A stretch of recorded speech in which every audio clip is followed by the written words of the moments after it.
The Sachin Tendulkar Foundation has joined hands with the Gates Foundation and the government of Meghalaya to work towards a healthier future for children, the cricket legend announced on his official X handle.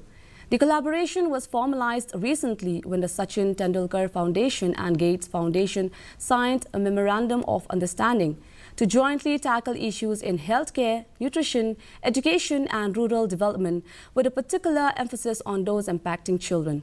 This partnership will drive synergy between Gates Foundation and Sachin Tendulkar Foundation's expertise, resources and local insights to drive meaningful outcomes across India.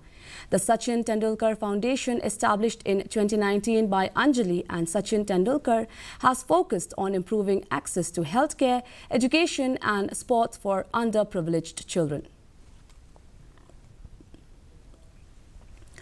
A woman from Meghalaya